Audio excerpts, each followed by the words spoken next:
The movie begins inside a South Korean flight where all the people are terrified due to a mysterious reason. Several passengers, including the main pilot, have already died in a brutal way. The plane, which is heading to Hawaii, soon reaches the US mainland and everyone on board becomes relieved, thinking their nightmare has finally come to an end. However, little did they know that they're in for one of the most terrorizing rides in the history of aviation. The US government immediately denies their entry and sends them away. Left with no options, the flight returns back to Korea. But surprisingly, at the airport, thousands of people are protesting against their landing. This forces the plane to divert its route and ask for help from neighboring countries like China and Japan. Sadly, instead of help, all they receive is threats from several fighter planes to leave their airspace. At last, the flight gets stuck in limbo, with virtually no country in the world accepting them. Then, we are taken back to 8 hours earlier, where it all started. At the Incheon International Airport, we see a shady-looking guy named Ryu wandering around. Soon, he heads to a ticket counter and asks the receptionist which flight has the most passengers. However, she refuses to answer because it's against airport policy and is private information. Meanwhile, a man named Park and his daughter Soo Min are waiting in line to board a plane. Soo heads off by herself to the bathroom, but the women's line is too long, so she uses the men's instead. Ryu is alone in the men's bathroom, and when he is all alone, he makes a small cut inside his armpit and inserts a capsule. After he stitches the wound and applies the dressing, he notices someone looking at him from inside one of the toilet stalls. Ryu approaches the stall, but suddenly, Park enters the bathroom looking for his daughter. It turns out that Soo is the one who was spying on Ryu, and the two leave to board the plane. Elsewhere, a police officer, Ino, is on a call with his wife, who's about to board a plane to Hawaii for vacation. Unfortunately, Ino has got some extra work, so he cannot join her. Later, when he reaches his workplace, the police department, he receives a video from some kids in which one of their neighbors is threatening to hijack a plane. The other officers simply take this as a prank and decide to ignore it, but Ino is skeptical. After a bit of deliberation, he eventually decides to pay the kids a visit to get a better understanding of the situation. It turns out that the man in the video is actually their neighbor. Suspicious, Ino and another officer investigate the man's flat, and to their horror, they find a dead human body in the corner of his room, tightly wrapped in plastic. Back at the airport, Park and his daughter Soo are about to board the plane when they are confronted by the strange man from earlier, Ryu. He starts asking them personal questions, and also about their destination. As expected, Park becomes furious and threatens the man to go away. But, unfortunately, Ryu finds out that the father-daughter duo is heading to Hawaii, so he books a ticket for the same place. Shortly after going through airport security, Ryu is questioned about a metal device in his bag, but he configures it and verifies that it's just his asthma inhaler. The movie then shifts to the plane, where Ryu, Park, Soo, and other passengers, including Ino's wife, have just boarded. After the announcements, the plane takes off, and shortly after, Ryu heads into the bathroom. There, he removes his wound dressing and takes out the capsule. He then places the capsule in his asthma inhaler, which turns out to be a spray container. After this, he sprays the entire room with the strange substance, whilst covering his own mouth and nose. Meanwhile, in the suspect's apartment, a CSI agent concludes that the cause of the death of the body was poison. Another agent locates a box full of videotapes, and upon watching, they find a man putting a strange powder in a container full of experimental rats. Surprisingly, just after minutes, the rats start dying gruesomely while spouting blood. As the agents watch in horror, they conclude that the powder is in fact a virus, as the rats that did not come in contact with the powder also died. Furthermore, the dead body also tests positive for the same virus, putting all agents on high alert. Back in the plane, Ryu exits the bathroom and sees Soo waiting in line, but as the little girl opens the door, another man hurriedly enters the bathroom saying it is urgent. Then, Ryu whispers something in Soo's ear and heads to his seat. Meanwhile, the man who entered the bathroom notices some powder in the air and starts coughing. He immediately complains about it to the flight hostess, and unfortunately, she also enters the contaminated room. In the meantime, a man is watching the plane threat video, which draws Park's attention. On a closer look, he notices that the perpetrator in the video resembles Ryu. Scared, he looks for his daughter and finds her waiting outside the bathroom. Then he approaches the flight attendants and shows them the video, but they're not sure if it is Ryu. However, Park is adamant in his theory, so he asks his daughter to speak up. With a terrified look, the little girl says that Ryu has smuggled something into the plane in his armpit. She also reveals that he whispered to her that everyone on this plane is going to die. Hearing all of this, one of the flight attendants finally confronts Ryu and asks for his ID. The latter takes out his visiting card and claims to be a scientist who is going to Honolulu to attend a conference. However, when the attendant presses him for more information, he refuses. In the meantime, Ino and a few officers rush to the airport and find an ID match with the person in the video. The perpetrator was revealed to be none other than Ryu himself. Realizing that his wife is also on the same flight, Ino is left speechless. In the plane, the man who entered the bathroom starts to get rashes on his skin. All of a sudden, one of his eyeballs bursts, and he vomits blood before falling to the ground. This causes a ruckus inside the plane, and when a physician passenger examines the man, she confirms that he has died. Because of this, Park immediately accuses Ryu of murdering the man. There are 3 pilots on board: the main pilot, Captain Wan, co-pilot Choi, and another pilot, Jang. The main pilot and Choi are in the cockpit while Jang is taking a rest before his scheduled shift. Soon, the pilots in the cockpit become aware about the situation on board, and they also learn about Ryu's involvement from mission control. When the situation starts getting out of hand, the co-pilot Choi exits the cockpit. He finds Park and Ryu tussling among a terrified audience and immediately breaks them up. It turns out that Park and Choi recognize each other. After calming everyone down, Choi asks Ryu for his ID, but the latter pretends to be American. He then attempts to run away to the cockpit, but the passengers manage to get a hold of him. Unfortunately, before he is restrained, Ryu takes out his spray and spreads it everywhere. Afterwards, Choi informs the main pilot, Captain Wan, that everyone is sick, including the other co-pilot, Jang. Hence, he decides not to enter the cockpit to prevent risking Captain Wan's life. Elsewhere, government officials and experts discuss the situation, including Transport Minister Kim and Ino's team. After thorough investigation, it is revealed that Ryu was the head of microbiology at the multinational firm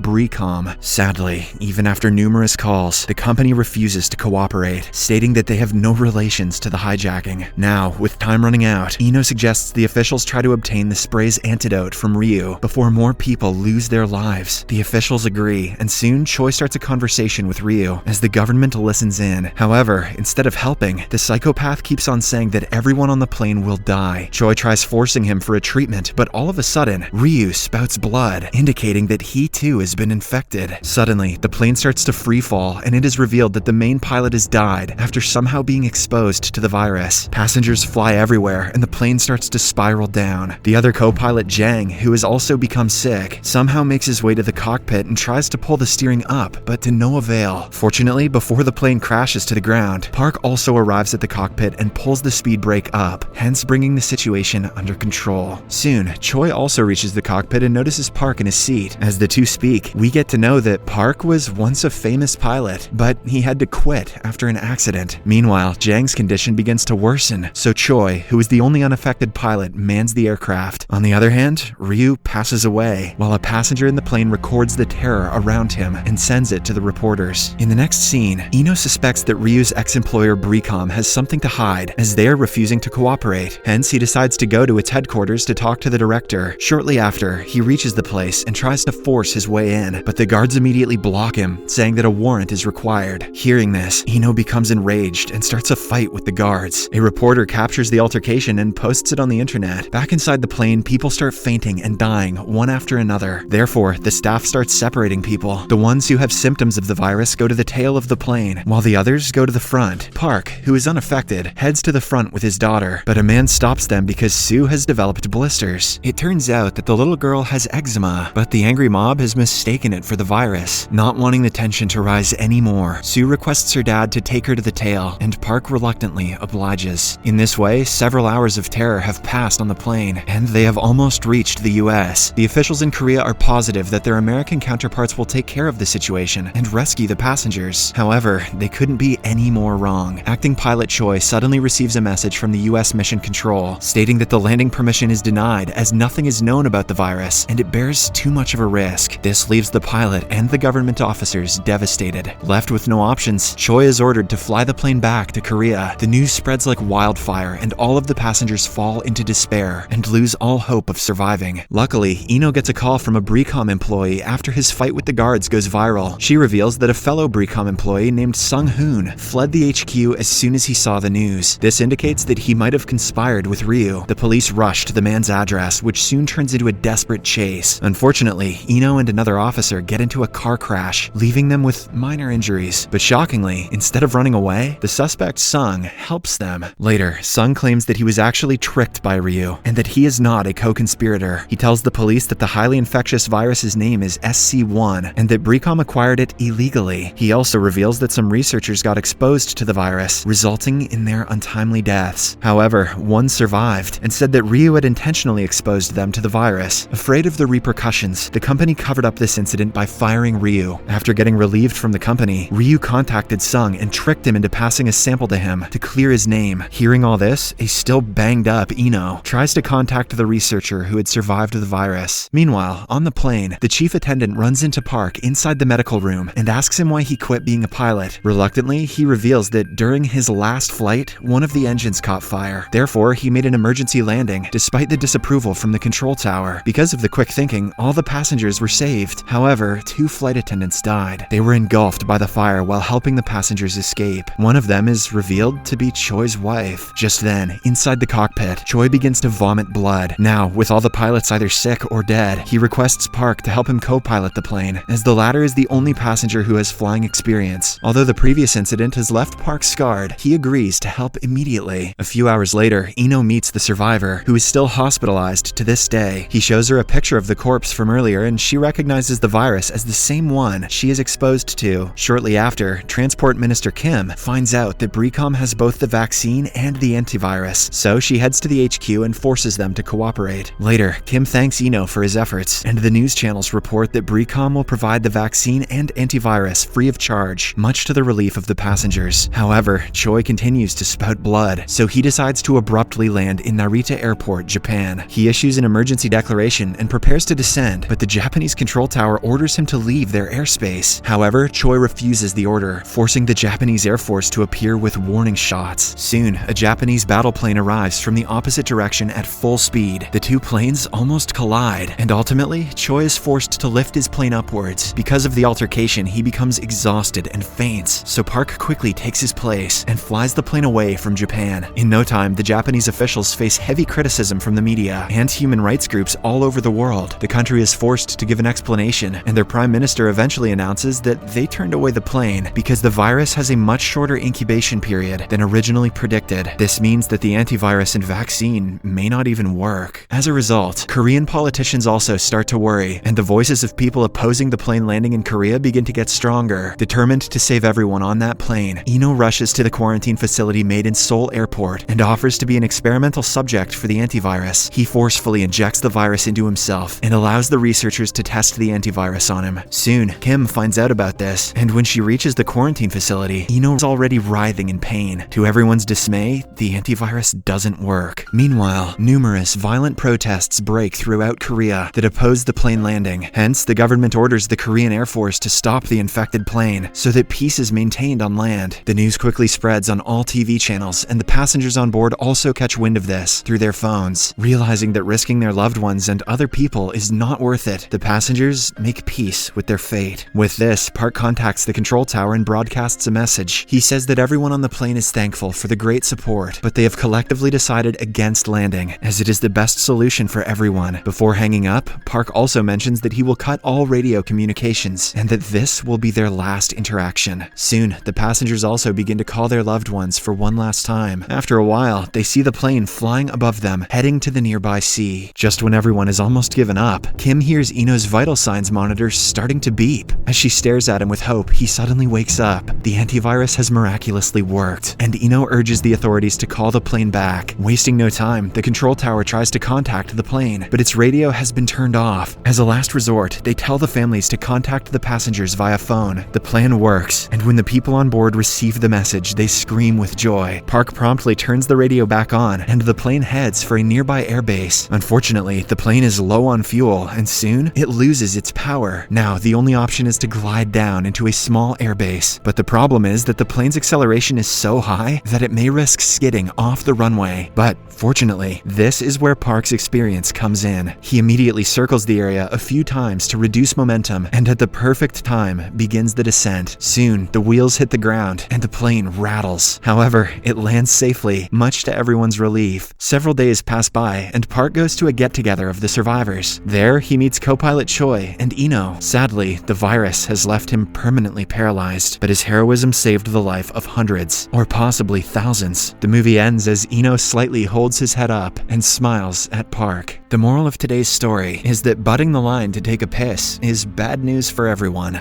Subscribe for more videos like this, turn on notifications, and leave a like to help the channel out. Thank you for watching.